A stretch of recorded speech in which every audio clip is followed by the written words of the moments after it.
Salut, moi c'est Guillaume, ton hôte. Je suis gay et j'ai été très longtemps sexuellement bloqué. Ce podcast, c'est comme un guide. Chaque épisode t'aide à sortir du non-dit, à entendre tes désirs et donne des conseils pratiques pour ta vie sexuelle ou amoureuse. J'essaie de vivre de ce podcast, alors si tu aimes mon contenu, fais un don. Tape bit.ly/comment devenir dans ton navigateur. Tu auras aussi mon Instagram pour voir ma petite tête et les infos pour venir à une rencontre entre auditeurs dans ta ville. Allez, place à ton épisode, bonne écoute.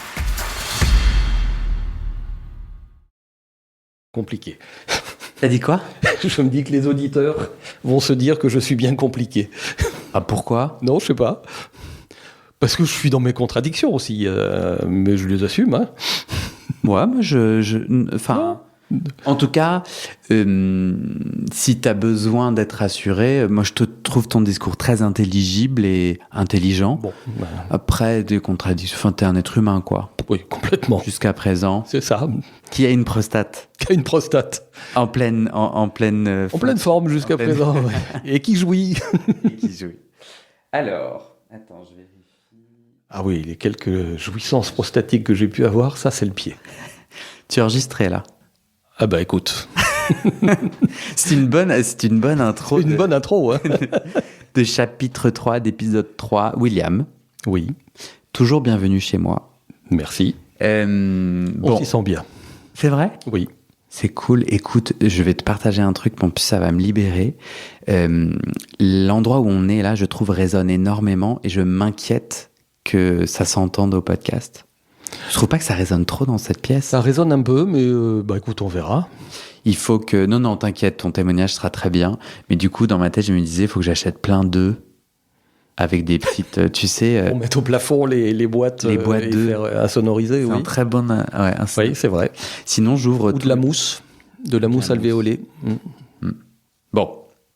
William, nous avons parlé dans l'épisode 1 et 2 de ton cheminement. Tu as 66 ans. Tu as un cheminement qui commence tôt par des agressions sexuelles, que tu dis conditionne tout ton chemin.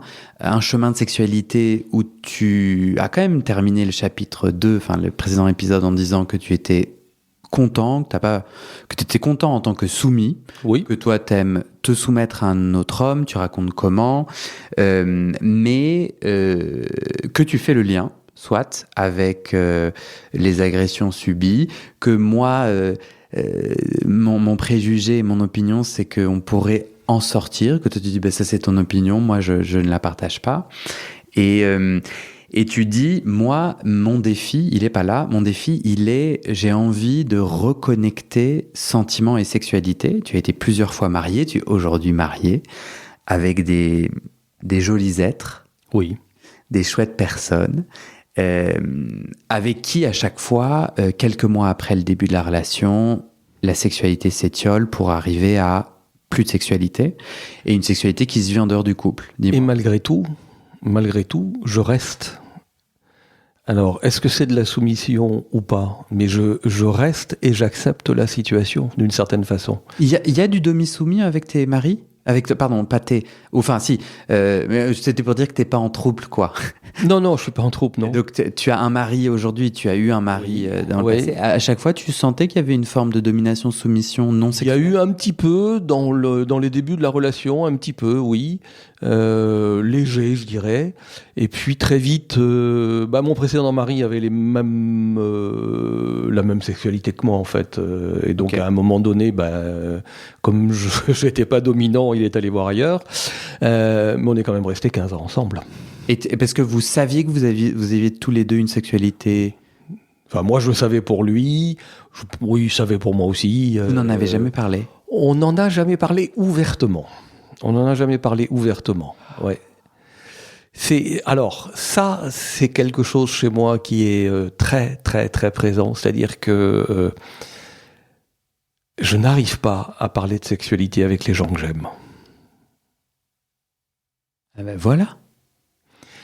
Et ça d'ailleurs est une question de mon psy, qui me dit mais vous en avez parlé avec votre ami, avec votre mari, vous avez dit que justement que vous vouliez réconcilier sexualité, etc.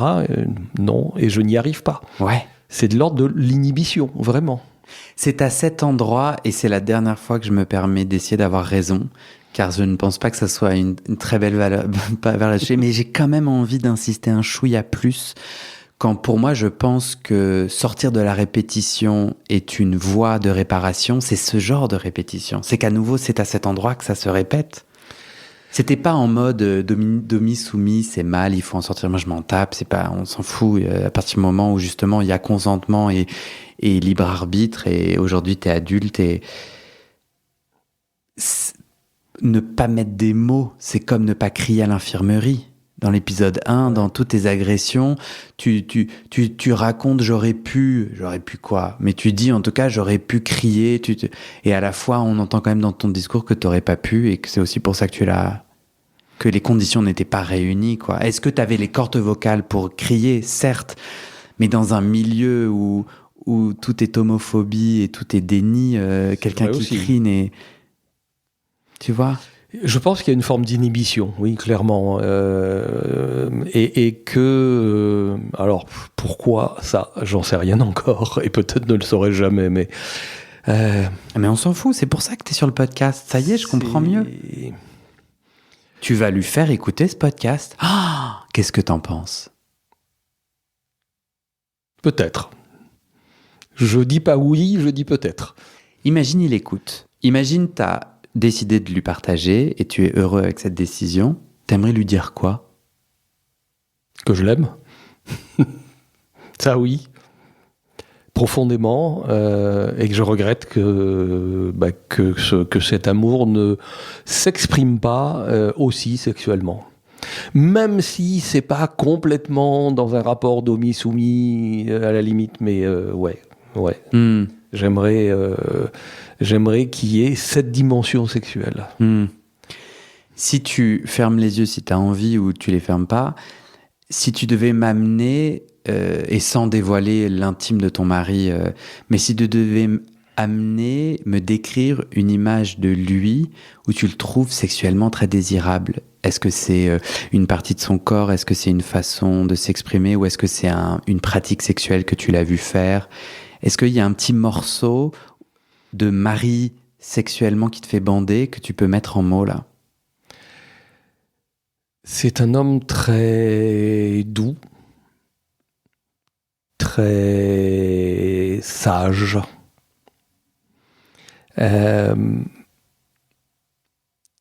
C'est quelqu'un qui sait me tempérer, et tout ça fait partie de l'attrait, hein. Je réponds à ta question, même si ça n'a pas l'air très sexuel comme ça.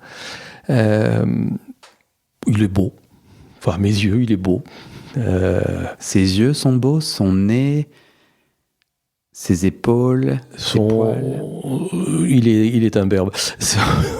L'absence de poils. Oui, parce que je suis pas très attiré par les mecs très poilus. Un peu, ça va, trop, non. Il a la peau très douce. Il a un sourire absolument craquant. Il a, alors les auditeurs ne le savent pas, je suis chauve. J'ai les cheveux rasés, la boule à zéro quasiment. Lui a de très beaux cheveux. Bon, il est d'origine asiatique. Il est asiatique, donc il a des cheveux d'asiatique. Tu vois. Quand tu passes les mains, c'est un plaisir. Ouais, voilà, tout ça fait que oui, il y a quelque chose qui m'attire sexuellement, oui. Oui.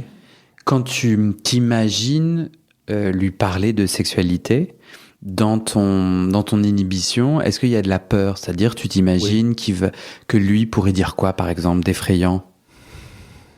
Je ne sais pas, j'ai peur du rejet, j'ai peur... Ce rejet en mots, ça donne quoi? Ben, ça pourrait être non, je ne veux pas ça, non, j'ai pas envie de ça, ou de quoi ça? Bah de cette relation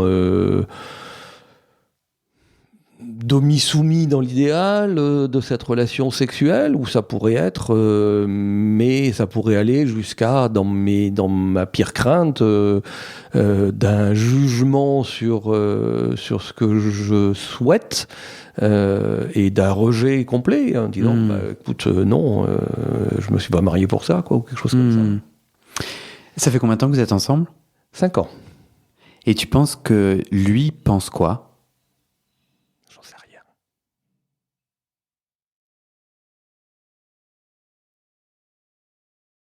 J'en sais rien. Tu vois comment te dire, la dimension d'inhibition qu'il peut y avoir. Moi, ce que je vois surtout, c'est tous les champs des possibles avec plein de pâquerettes à gauche, à droite. Moi, c'est plus ça que je.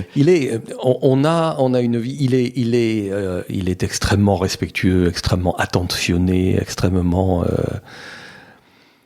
Bon, c'est un Asiatique, donc il a aussi toute cette culture asiatique du genre. C'est un peu comme si tu me disais c'est un Européen. Je sais pas ce que ça veut dire, c'est un Asiatique. Moi, je me sens pas très proche des Polonais. Ça veut dire qu'il y a une culture derrière, et notamment une culture bouddhiste. Tu veux dire son pays? Son pays, oui.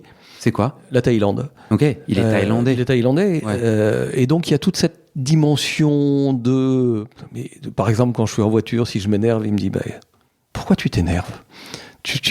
Tu vas pas pouvoir voler, passer au-dessus des voitures, donc ne t'énerve pas pour les choses qui n'en valent pas la peine, tu vois, des choses comme ça. Ah oui, c'est le sage. C'est le sage, il m'apaise, et je suis profondément attaché à lui, Et je pourrais pas aujourd'hui envisager qu'on ne vive pas ensemble, tu vois. Donc, soit on arrive à réconcilier la dimension sexuelle et la dimension affective, soit je me trouve un amant qui me permet de réconcilier ça tout en gardant mon mari. Enfin, je sais pas, mais voilà, il y a quelque chose. Il manque une dimension dans ma sexualité qui est la dimension affective. En tout cas, avec la même personne. Et je trouve ça vertigineux. Parce que tu vois, moi je suis là, ouais, génial, le champ des pâquerettes, le champ des possibles et tout. Mais je trouve ça vertigineux quand on sent qu'on a besoin de bouger ces murs fondateurs, ces structures, tu vois ce que je veux dire, qui sont faits de plein de dominos. Et du coup, tu te dis, ok, je vais enlever celui-là, mais est-ce que tout peut s'effondrer? Donc je trouve que je veux amener un point qui m'est essentiel, c'est qu'en fait, c'est vertigineux. Oui. Donc, parler à son mari, c'est pas juste alors c'est simple, il suffit de parler, parce que il est possible aussi que vous soyez trouvés entre gens du non-dit. Oui. Et moi, moi, j'étais jusqu'à présent en couple avec des gens pour qui la sexualité était bloquée comme pour moi. Je vais un peu essentialiser. Mais donc en fait, on s'était bien trouvé puisqu'on venait pas se chercher sur ce terrain. Et c'est marrant qu'on dise tout ça parce que hier, j'ai eu pour la première fois avec mon copain une conversation intime où on a abordé notre sexualité, des blocages. Et bon, je fais un podcast là-dessus, donc on en parle forcément un petit peu.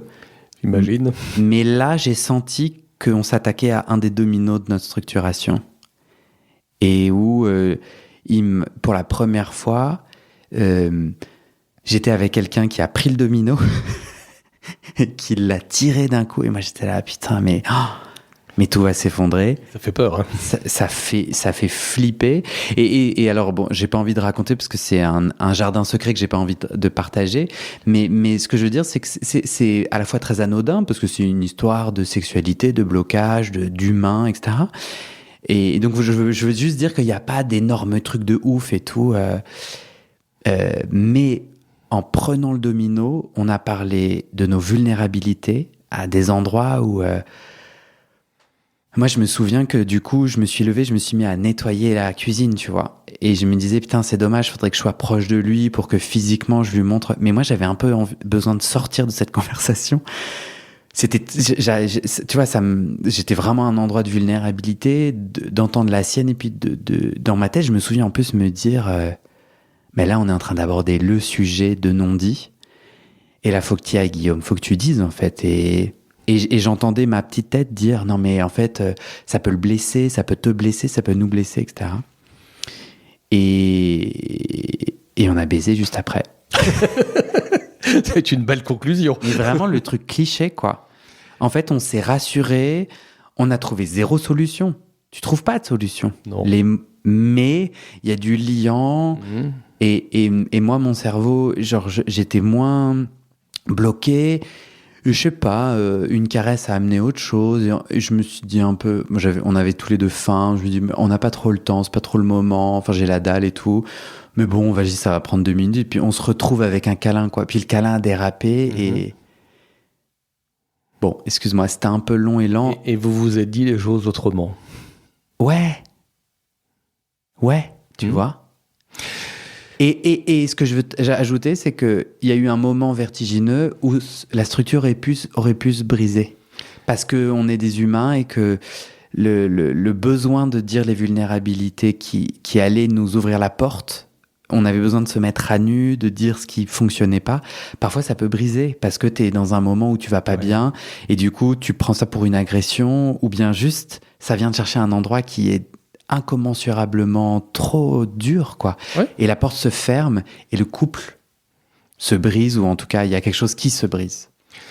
Alors, en t'entendant, j'ai 2 choses qui me viennent. La première, tu parlais de le jeu de domino, tout qui s'écroule. Ça me rappelle une séance chez mon psy un jour où je lui dis j'ai l'impression que jusqu'à présent, je vivais avec... enfermé entre 4 murs et que les murs se sont écroulés. Et je lui dis maintenant, il va falloir reconstruire. Et aussitôt après avoir dit ça, je lui dis non, surtout pas. Donc parfois, que les murs se brisent et s'écroulent, c'est une excellente chose parce que ça ouvre énormément de champs possibles. Ça, c'était la première chose à quoi ça me faisait penser. La deuxième chose qui m'est venue en t'entendant, c'est... tu disais de mettre des mots sur nos vulnérabilités, etc. Et je me rends compte que...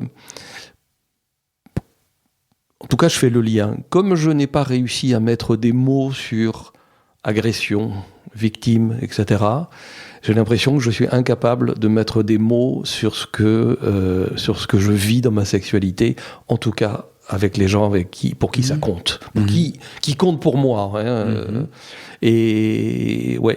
Et là, il y a une vraie inhibition. Là, il y a eu et peut-être que la plus profonde des blessures, elle est là. C'est-à-dire que ces mots-là, cette capacité à mettre des mots, quelque part, m'échappe, quoi. Comme si, je vais faire un peu de théorie psychanalytique, comme si le réel de la chose vécue était impossible, voire ou extrêmement difficile à symboliser avec des mots, justement. Et ouais... Bah, tu vois, tu me fais toucher quelque chose du doigt là qui mérite d'être approfondi. Ouais. Ouais, il y a quelque chose là. Et c'est une vraie inhibition. Hein. C'est très très compliqué. Je n'y arrive pas. Et c'est rendu en plus d'autant plus difficile que, étant thaïlandais, il parle un français moyen, j'allais dire. Il a donc les choses un peu compliquées, un peu subtiles, un peu sensibles. Il a du mal. Et bon, on peut toujours parler anglais tous les deux, mais voilà, c'est... Ah non, c'est intéressant. Votre niveau d'anglais vous permet de communiquer ? Oui. Ouais. Oui, lui parle très bien anglais. Il a vécu à Singapour pendant longtemps. Et moi, je parle anglais aussi plutôt pas mal. Bon, ben voilà. J'ai utilisé l'anglais professionnellement pendant des années, donc ne pose pas de problème. Je me connecte profondément avec toi à ce moment où je suis allongé en train de me faire pénétrer par quelqu'un avec qui j'ai des sentiments. Donc on parle de la dissocier sexe et sentiments. Et moi, j'ai du mal à baiser avec quelqu'un avec qui j'ai des sentiments. Et où, du coup, je suis en train d'être pénétré. C'est arrivé dans le passé où je suis en train d'être pénétré. Du coup, je sors. Et moi, en fait, j'ai grandi dans les films porno. Enfin, ma sexualité, j'étais là à me branler sur des films porno. Et donc, cette cérébralité dans la solitude et dans le confort et la protection, parce que rien ne peut m'arriver. Et puis, ça n'existe pas vraiment. Il suffit de pas le dire. Comme ça, je suis pas vraiment homosexuel. Et hop, pas les mots sur les choses. Pas les mots sur les choses. Et je me vois partir. Et hier, quand on a baisé, quand on a eu du sexe, j'étais présent. Bon, il s'avère que, et j'aime bien cette complexité, il s'avère que j'avais pas fait de lavement, puisque spontanéité du moment, et que, en fait, le chemin était pas tout à fait, c'est moi je me suis fait pénétrer. le chemin n'était comment je peux Pas déblayé. Toi qui dis joliment, ah, tu es parfait. Le chemin n'était pas déblayé, du coup j'étais là, putain, ça fait et donc ça m'a un peu déconnecté et je crois que ça m'intéresse de dire, j'ai pas envie de peindre un truc un peu genre parfait, hollywoodien et tout, parce qu'en fait mettre des mots, tu restes vivant et humain, quoi. Mais bon, il était là, vas-y, on s'en tape, blablabla. Mais j'étais présent et je l'ai trouvé beau. Bah oui. Donc, tu vois, c'est-à-dire, j'étais présent, j'étais dans le sexe et je voyais ces petits poils là, trop jolis et son torse et j'étais là, attends, je trouve ça beau et tout. Et à un moment donné, j'ai dû me déconnecter quand même parce qu'en fait, je suis en chemin, quoi. Et que du coup, c'est pas juste un claquement de doigts et qu'il y a des trucs qui restent et tout, mais moi, dans ce que tu dis, ça me fait penser que le top du top pour moi, c'est de me faire pénétrer, comment te dire, allongé sur le dos, jambes relevées, c'est-à-dire que je vois les yeux du mec. Et il y a quelque chose là, peut y avoir, quand ça se passe bien, une espèce de communion dans le regard à un moment où tu vas t'abîmer dans le regard de l'autre, tu vas voir le plaisir monter en lui. Il y a quelque chose et réciproquement qui peut être absolument extraordinaire là. Oui. Je disais tout ça, je crois, parce que il y a 10 ans, j'avais cette dissociation et je disais comme toi, je ne sais pas comment faire et quoi en faire. Et tout à l'heure, je te disais, je me connecte avec empathie avec ce que tu dis là, parce que moi, j'ai vécu. Et alors, du coup, là, 10 ans sont passés. Est-ce que je conseille à tout le monde de faire un podcast pour s'épanouir? J'en sais rien, mais mettre des mots a été décisif pour moi. Et ça reboucle peut-être avec l'épisode 2 où je parle des assauts et de la mise en mouvement autour de ça. Est-ce qu'on peut parler de Philippe? Oui. Puisque tu dis, moi, mon enjeu, c'est de reconnecter sexe et sentiments, parce que ce n'est plus arrivé. On pourrait dire jamais arrivé, mais si, c'est arrivé une fois avec Philippe. Oui. Qu'est-ce qu'on dit de Philippe? Mon premier grand amour. Donc, l'enfant en toi qui rêvait, ou l'ado qui rêvait du prince charmant, tu l'as rencontré. Oui, alors la façon dont ça s'est fait est quand même quelque chose d'assez extraordinaire. C'était l'époque des réseaux téléphoniques. On est en quelle année? On est en 1990. Et donc un jour, un samedi après-midi, je m'ennuie et je me dis tiens, si je baisais, tu vois, un truc dans ce goût-là. Et donc je compose le numéro sur le réseau téléphonique et je tombe sur un gars qui me dit ah ben écoute, si tu veux, viens, mais je te préviens, je suis pas tout seul. Je dis ça me dérange pas, j'arrive. Bon. Donc Attends, réseau téléphonique, je suis un peu curieux, c'est l'ancêtre de Grindr? C'est l'ancêtre des applications de rencontres. On appelle un numéro de téléphone. À l'époque, il y avait des numéros de téléphone qui permettaient d'entendre des mecs qui annonçaient ce qu'ils cherchaient, etc. Donc moi, j'appelle, j'enregistre une petite annonce. Ouais. Salut, nanana. Ouais. Et toi, tu appelles et tu peux consulter les annonces simplement par département. Tu appelais un numéro. Alors moi, c'était dans la ville où j'étais, et tu as des mecs. Tu entends des types qui annoncent des choses. Enfin, je sais plus très bien comment ça se passait. Oui, parce que sinon tout le monde parle en même temps. Ouais. Comment tu dis l'annonce qui vient de passer, je veux celle-là? Je me souviens plus. Tu devais appuyer sur une touche ou un truc comme ça. Honnêtement, je me rappelle pas. Ma curiosité n'est pas tout à fait satisfaite, mais nous allons passer. C'était l'époque du Minitel. Non, on n'est pas au téléphone, on est au Minitel. Non, j'étais au téléphone, mais c'était l'époque du Minitel. C'est te dire que ça date pas d'hier. Je lâche. On est dans une technologie passée et que j'ai un peu oublié, honnêtement. C'est ok. Tu vas donc rencontrer un homme qui te dit je ne suis pas tout seul. Donc je vais rencontrer un homme qui me dit je suis pas tout seul.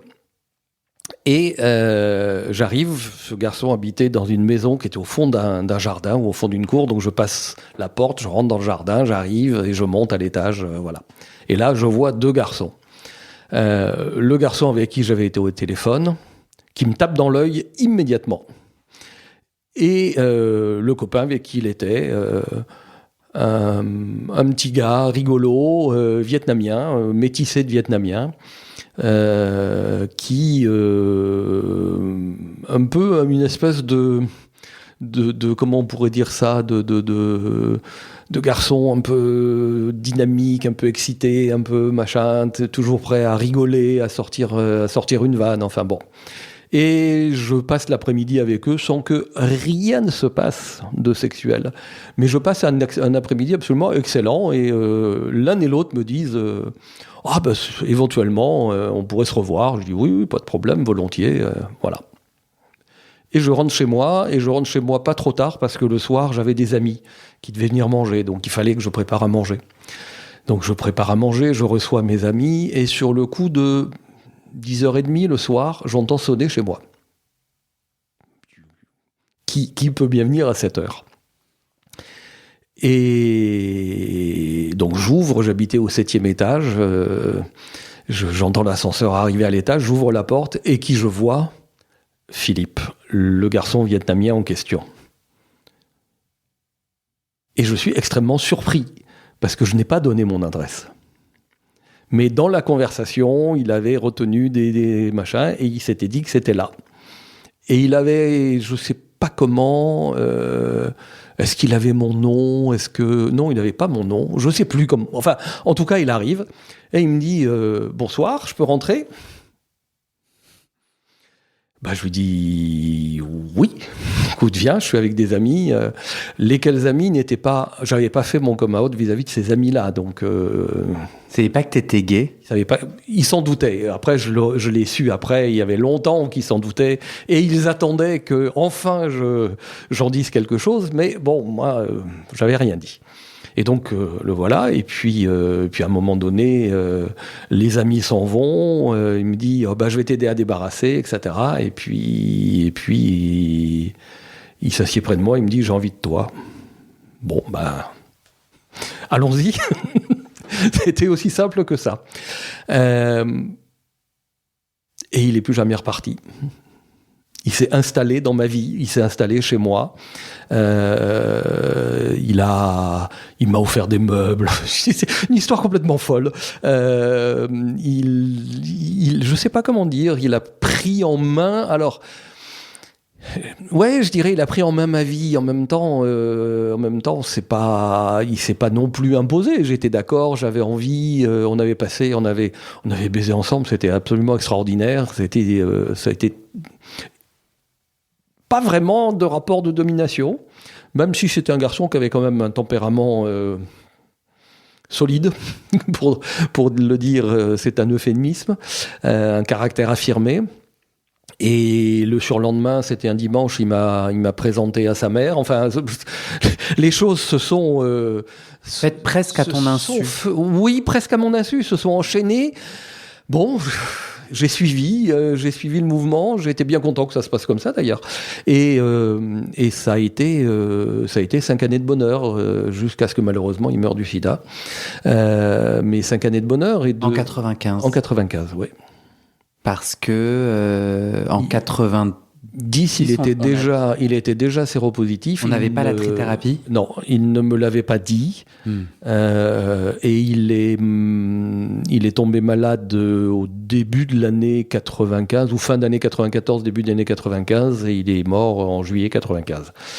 Donc tombé malade. Lui, il savait déjà qu'il était séropositif. Oui, mais il ne m'en avait rien dit. Tombé malade, c'est le sida, c'est-à-dire qu'il avait commencé un peu avant à faire un zona géant. Le médecin qui était un ami m'a dit mais comment tu as pu ne pas voir déjà à l'époque que c'était ça, quoi. Je lui dis je n'ai certainement pas voulu le voir. Et puis après, il a fait un Kaposi, il a fait 2 séjours à l'hôpital et il est mort dans un centre de soins palliatifs. Et ça a été, suite à sa mort, ça a été 3 années d'abstinence totale. Mais totale. Je n'ai vu personne, je ne suis pas sorti en boîte, je n'ai rencontré personne, je n'ai baisé avec personne. Ça a été... j'ai passé une vie monastique pendant 3 ans. Pendant cette période. Ta dissociation, ta difficulté à connecter sexe et sentiments a émergé après la mort de Philippe. Oui. Avant... Il n'y avait pas. Avant, il n'y avait pas. Et qu'est-ce qui a pu se passer, qui a fait cette dissociation ? J'en ai aucune idée. Je n'arrive pas à trouver une explication, à faire le lien, mais clairement, oui, c'est après la mort de Philippe. Et qu'est-ce qui se passait avec Philippe qui ne se passe pas avec le mari actuel ? Ah ben déjà, on avait des relations sexuelles régulières, fréquentes, joyeuses. Voilà. Pourquoi ? Pourquoi quoi ? C'est quoi la différence ? Bah, c'est qu'avec l'actuel, il n'y a pas de relation sexuelle. Ouais, mais qu'est-ce qui fait qu'il n'y a pas de relation sexuelle ? Ben, j'en sais rien. Est-ce que c'était Philippe qui était proposeur et le mari actuel ne l'est pas ? Non. Le mari actuel est celui qui, à un moment donné, les deux maris qui ont suivi, j'ai eu 3 relations après Philippe, une qui a duré 4-5 ans. Bon, là, c'est moi qui, au bout d'un moment, j'étais tombé sur un garçon qui avait une sexualité adolescente, donc ça me convenait pas du tout. Ça veut dire quoi ? Une sexualité adolescente ? Bon, une sexualité qui manquait de maturité, manifestement, quoi, qui était. Enfin, il était plus Sissi impératrice que dans une relation sexuelle entre mecs adultes, quoi. C'était. Concrètement, ça avait quelle tête ? Je comprends pas. Je sais pas comment on peut être. Concrètement, c'était un garçon qui imaginait plus la sexualité qu'il ne la vivait. Et qui se disait, ah oui, mais dans un couple normal, c'est comme ça que ça doit se passer. Je lui dis, mais c'est quoi un couple normal ? Enfin, voilà, bon, c'était compliqué. Il était assez immature aussi, en général, donc ça n'a pas duré longtemps. Enfin, ça n'a pas duré longtemps, ça a duré 4 ans quand même. Mais après, j'ai rencontré celui qui a été mon mari. On est restés 15 ans ensemble, mais au bout de quelques mois, il m'a dit... il n'y avait plus de sexualité. Et quand j'essayais, c'était non.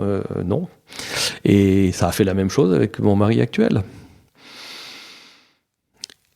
Alors, c'est vrai que c'est pas moi qui suis à l'origine de la désaffection sexuelle, si je puis dire, ou du fait qu'il n'y ait pas de sexe, pour le dire plus simplement.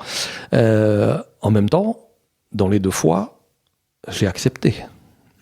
Tu es pas à l'origine ? Pourquoi ? Parce que toi, tu continues à proposer, à inviter ?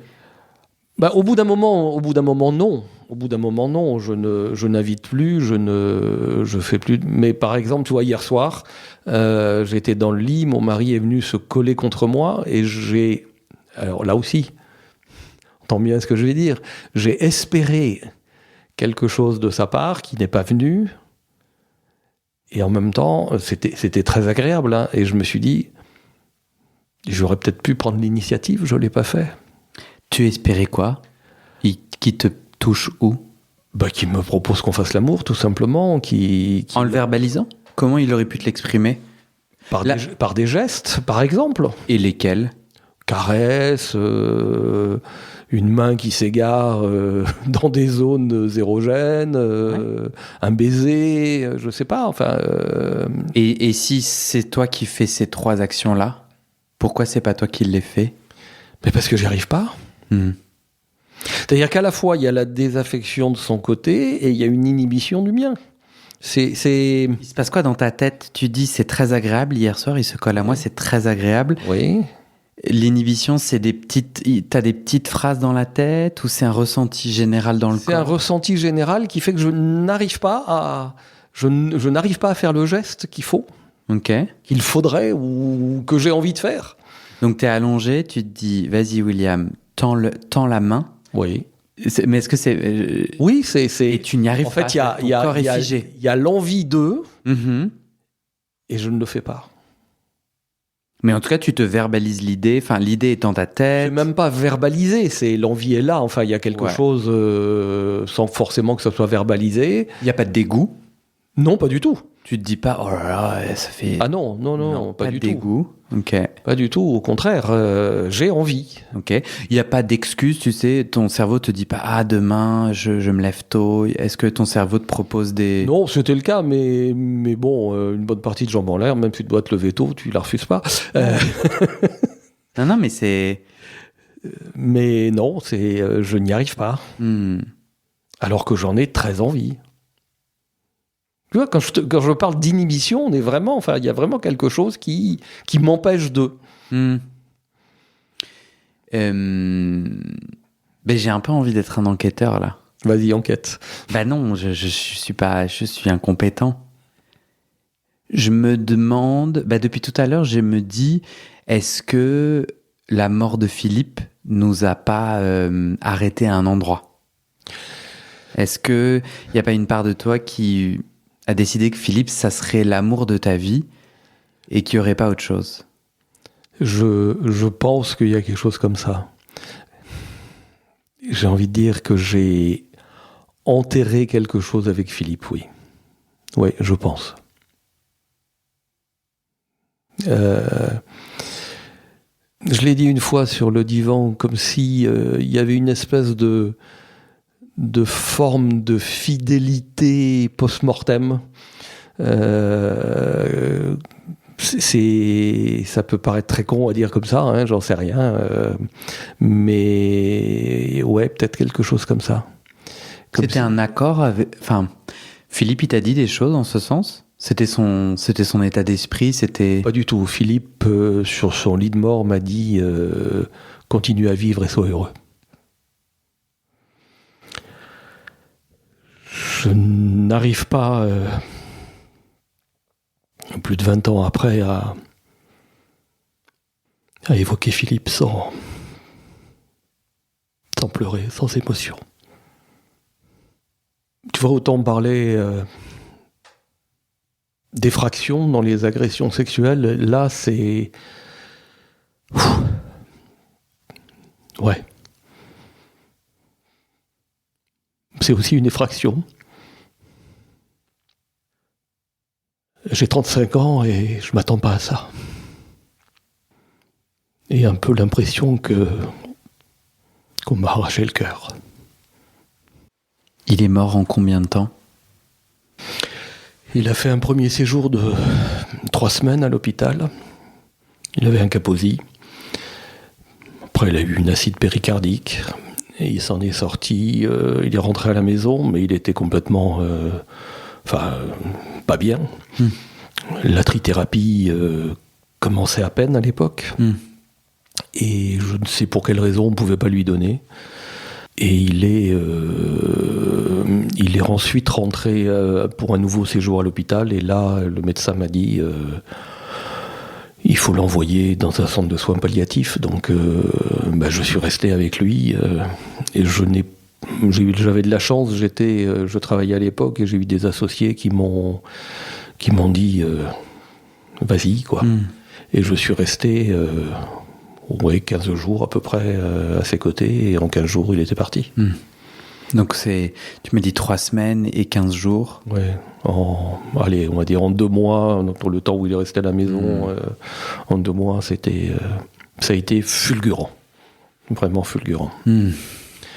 Et t'imagines, tu vis avec un garçon que tu aimes, c'est ton premier grand amour, c'est la première fois que tu t'installes avec un garçon dans un appartement. On avait acheté un appartement ensemble, on avait une voiture ensemble, enfin les trucs cons quoi de la vie. On avait acheté des meubles ensemble, enfin etc. Tout ça. Nos 2 noms sur la porte, ce qui m'a valu une scène de mon père qui a découvert à cette occasion que son fils est homosexuel. Bon, ça, c'est une autre histoire. T'es un come out sauvage. Et puis, tout d'un coup, un beau jour, il te dit, bon, il faut que je te dise quelque chose, mais je te préviens, je ne veux pas que tu t'apitoies. Voilà, j'ai le sida. Et tu te mets à poser des questions, à pleurer. Il te dit, non. Et après, il t'explique qu'il n'a pas voulu t'en parler. On a toujours eu des rapports protégés. Hein. Et il me dit qu'il n'a pas voulu t'en parler parce que il voulait pas que ma sollicitude l'empêche de vivre. Voilà. Fais pas ça, fais attention à toi, fais machin. Ce que j'aurais vraisemblablement fait me connaissant. Et il voulait pas de ça. Et donc, tu te retrouves le soir de cette annonce dans le lit, et là, Il y a un cri qui a envie de sortir et tu peux pas. Et c'est... ce cri, tu le retiens. C'est une tension extrême dans tout le corps. Et tu peux pas hurler. Pourquoi ? Parce qu'il est là. Et que c'est pas qui dort à côté de toi et que tu veux pas le déranger et qu'en même temps... Et qui t'a demandé aussi de pas... Qui t'a demandé aussi, oui. Mm. Et ça, c'est très, très lourd. Mm. T'étais tout seul avec tout ça. Tout seul avec tout ça. Par bonheur, j'ai eu ma mère qui a été très présente et très compréhensive à ce moment-là, mais c'est très lourd, très très lourd. T'as l'impression que c'est possible que toute cette expérience du silence en couple, c'est ça qui... Je pense qu'il y a quelque chose qui est lié, oui.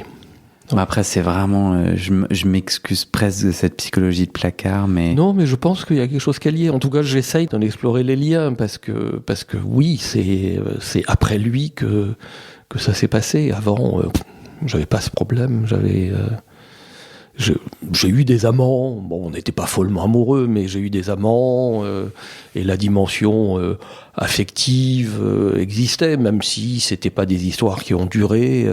Il n'y avait pas cette coupure, cette séparation, oui. Et après, il y a eu. Et je te dis, j'ai l'impression qu'on m'a arraché le cœur, vraiment, quoi. Vraiment. Alors, est-ce qu'on m'a arraché plus que le cœur ?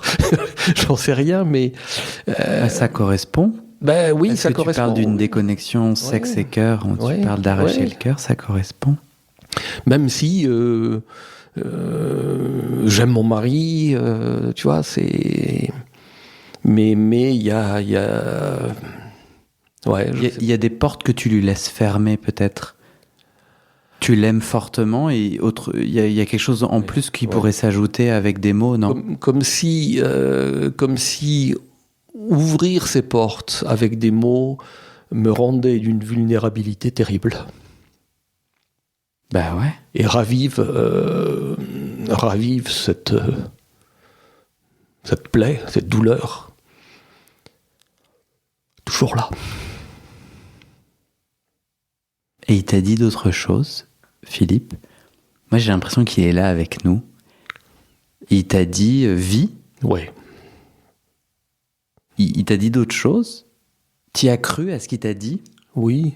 Il le disait avec le cœur ? Ah oui. Ah oui.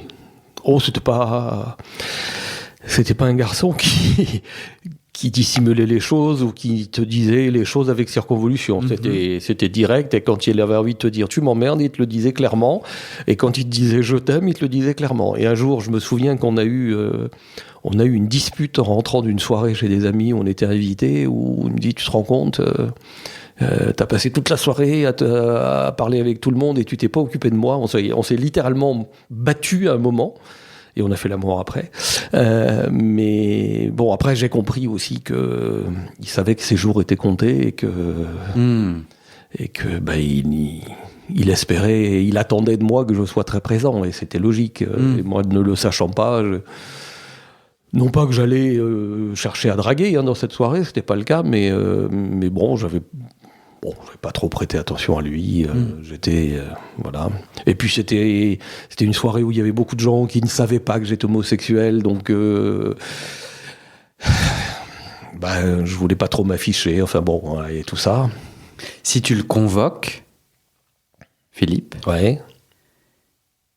ici, là, maintenant, il te dirait quoi par rapport à tout ce qu'on vient de se raconter là ? Enfin, ce que tu viens de me raconter. Il me dirait t'es con. Ouais. Ouais, il me dirait je t'ai dit de vivre, qu'est-ce que t'attends ? Bah tu lui répondrais qu'il est sympa avec ses injonctions, mais que tout n'est pas simple. Ben oui, certainement. Il te dirait quoi ? Je sais pas ce qu'il me dirait. Il me dirait essaye, il me dirait pour l'amour de moi fais-le, quelque chose comme ça. Je sais pas. Je sais pas. ou j'ai envie d'y croire. Ouais, je sais pas ce qui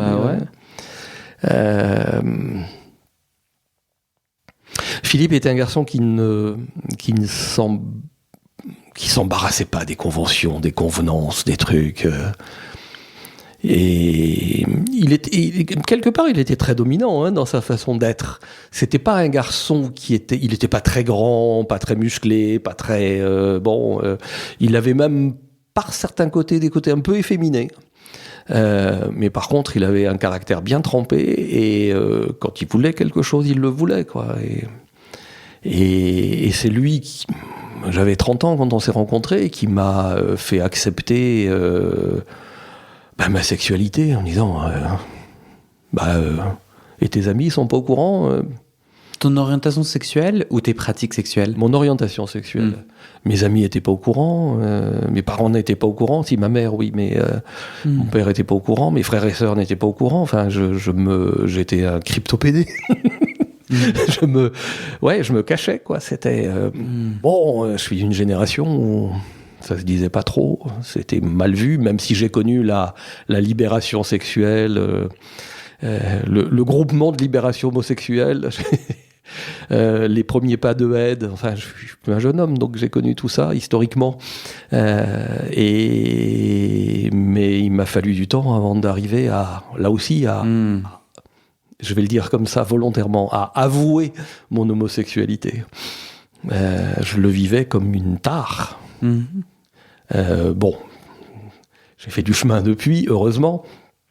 Même s'il en reste un petit peu quelque chose parfois. J'ai un peu de mal à dire mon mari, des gens qui me connaissent pas ou des choses comme ça. Mais bon. T'es en chemin? Oui. J'aimerais bien être en chemin comme toi à 66 ans. Hein. J'ai fait beaucoup de chemin depuis, oui, ça. Ouais. J'ai eu la chance d'avoir un milieu professionnel aussi qui était là-dessus très ouvert et très accueillant, donc ça aide. On conclut comment? On se quitte comment? Allez, je vais faire une pirouette. J'adore les acrobaties. Pendant les entretiens préliminaires, tu m'as demandé s'il y avait un podcast en particulier qui avait retenu mon attention. Et je t'ai dit oui, il y a celui de Jules. C'est bien Jules, oui, c'est ça. Ouais, à Genève, ouais. Faire l'amour versus baiser, le titre. C'est ça, c'est ça. Et ce qui m'a accroché dans son témoignage que j'ai beaucoup aimé d'un bout à l'autre, mais ce qui m'a particulièrement accroché, c'est ce passage où il raconte son aventure en Australie, où il s'est fait baiser et où il a aimé ça. Par un mec alpha, dominant, c'est beau, hein, si mes souvenirs sont bons. Mais c'est pas pour ça que ça m'a accroché, c'est qu'il dit « J'aimerais bien être baisé », mais en même temps, en tant qu'alpha, c'est compliqué, ou un truc comme ça. Et lui-même étant actif alpha. Alpha, etc. Et il aimerait bien de temps en temps être baisé aussi, il dit. Même si, on sent que c'est pas évident. Et tout ça pour dire que ce que j'ai retenu de son témoignage, c'est que il n'y a jamais rien de simple dans la sexualité. Et que peut-être que l'harmonie sexuelle dans le couple, etc., c'est peut-être qu'un fantasme après tout. Peut-être. En tout cas, c'est un fantasme vers lequel j'essaye de tendre, mais est-ce que finalement on n'a pas tous à se dépêtrer avec nos contradictions, nos difficultés, Bien sûr. Le sexe n'a rien de naturel. On n'est pas des animaux, on est dénaturé par le langage. On est dénaturé on est dénaturé. Et donc le sexe n'est pas naturel pour nous. Il y a une dimension à la fois fantasmatique, imaginaire, symbolique, tout ce qu'on veut, et on essaye de démerder avec ça, quoi, pour parler vulgairement. Et s'il y a bien une chose avec toutes mes contradictions dont je témoigne, c'est bien ça, je crois. C'est que Après tout, on fait ce qu'on peut. Même si on tend vers quelque chose qu'on espère pouvoir réaliser un jour, on fait ce qu'on peut, quoi. Et c'est suffisant. C'est déjà pas mal. Je sais pas si c'est suffisant, mais c'est déjà pas mal. C'est déjà pas mal. Merci. Merci à toi. Merci de ton accueil et de ta bienveillance, surtout. Merci. Ouais. C'est un beau témoignage. Merci. Bon. Ouf.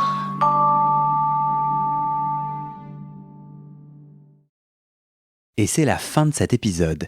Il y a plus de 130 épisodes à découvrir sur ce podcast. Ça fait beaucoup, alors je t'ai rangé les épisodes par thème. Conseils sur la sodomie pour ne plus avoir mal ou comment bien faire son lavement.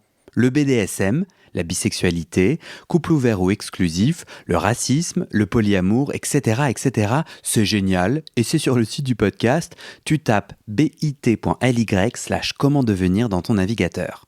Ah, une dernière chose, ne t'en va pas, si tu aimes mon contenu et que tu veux que ça continue mais tu ne peux pas devenir un des 400 en me soutenant financièrement, tu peux m'aider en quelques clics. Écoute bien, il te suffit de cliquer sur s'abonner ou suivre sur la page du podcast dans ton app d'écoute et de mettre 5 étoiles. Ces petits clics qui te prennent 5 secondes, ça fait vraiment une grosse différence pour le futur du podcast. L'algorithme se met à pousser automatiquement le podcast à plus de gens. Ça me permet alors de trouver les prochains témoignages et des potentiels futurs donateurs, donatrices. Et j'ai pas beaucoup de temps pour arriver à l'équilibre financier. Tant que j'ai pas trouvé 400 personnes qui donnent chaque mois, je dois utiliser mes économies et ça ne va pas pouvoir durer. D'ailleurs, pour devenir un ou une des 400 et faire un don pour que le podcast continue, va sur le site du podcast. C'est toujours le même lien, bit.ly/comment devenir. Merci pour ton aide et à très bientôt dans tes oreilles.